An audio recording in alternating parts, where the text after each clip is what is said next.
Affirmations करते करते confuse होते हैं कि बिलीव तो हो नहीं रहा होता है कि आपका पर्सन आपके साथ है या आप एक रिलेशनशिप में हो। वाई? बिकॉज या तो आप नो कांटेक्ट में होते हो या फिर डिस्टेंस बहुत ज़्यादा होता है या वो अग्री नहीं कर रहे होते, मान नहीं रहे होते। तो फिर इस तरह से ना एफर्मेशंस पे बिलीव करना बहुत ज़्यादा मुश्किल होता है।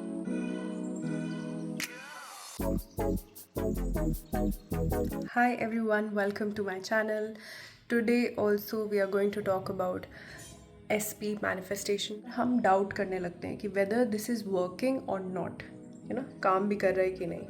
So what I would suggest कि yes, बोला जाता है कि हमेशा एंड स्टेट में रहना चाहिए, बट मुझे ऐसा लगता है कि अगर आप स्टेप बाय स्टेप मैनिफेस्टेशन करते हो अपने स्पेसिफिक पर्सन का, तो वो चीज़ भी आपको बेनिफिट कर सकती है। फॉर एग्ज़ाम्पल, अगर आप नो कॉन्टैक्ट में हो तो right now the easiest thing would be to affirm for contact, कि आप लोग मैसेजेस पे बात कर रहे हो, कॉल्स पे बात कर रहे हो। अगर ये अफर्म करते हो तो फिर भी कम रेजिस्टेंस होगा। और ये सिर्फ इसलिए है क्योंकि कई लोगों को विश्वास नहीं होता है अपने अफर्मेशंस पे।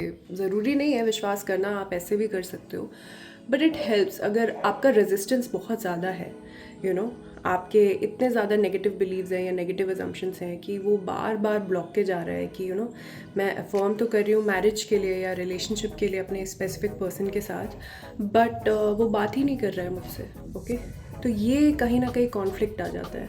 इसी को हम बोलते हैं रेजिस्टेंस। ओके, इस वजह से आई वुड रिकमेंड दैट आप स्टेप बाय स्टेप मैनिफेस्टेशन भी कर सकते हो। जैसे जैसे आप छोटे छोटे स्टेप्स उनके साथ मैनेज करते जाओगे, लाइक अगर वो ब्लॉक्ड उन्होंने कर रखा है आपको सोशल मीडिया से और आप ये मैनिफेस्ट करते हो कि उन्होंने अनब्लॉक कर दिया है, एक बहुत छोटा सा मैनिफेस्टेशन है which can happen very easily. आप बिलीव भी करने लग जाओगे कि yes, my affirmations are working, I have manifested this. इसी को अगर आपको दोबारा से प्रूव करना है अपने आप को कि यस आप ही मैनिफेस्ट कर रहे हो, तो अगेन दूसरी चीज़ आप कर सकते हो कि yes now we are in contact, he is calling me, he is messaging me. और फिर से आपका जैसे जैसे मैनिफेस्टेशन पूरा होगा फिर से आप बिलीव करने लग जाओगे। तो make it more believable, you can manifest in steps.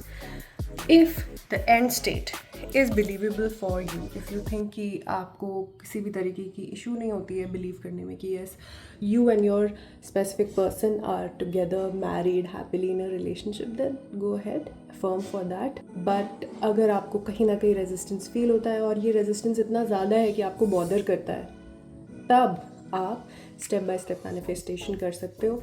It won't be a problem, बल्कि आपका कॉन्फिडेंस इसमें बढ़ेगा कि आप चीज़ें मैनिफेस्ट कर रहे हो अपने लाइफ में खुद से। एंड मैनिफेस्ट करने के लिए क्या करना है, स्टेप्स क्या होने चाहिए, सिर्फ एफर्मेशन, जो जो चीज़ आपकी रिक्वायरमेंट है। फॉर एग्जांपल, आप कॉन्टैक्ट मैनिफेस्ट करना चाहते हैं, आप चाहते हैं कि वो आपको बार बार कॉल कर रहे हैं, दिन में मैसेज कर रहे हैं, तो यही आपका एफर्मेशन होगा कि वो मुझे बार बार कॉल करता है, मुझे मिस करता है, मुझे याद करता है, हम लोग हमेशा टच में रहते हैं, हम लोग हमेशा मिलते रहते हैं, है ना, ऑल ऑफ दैट।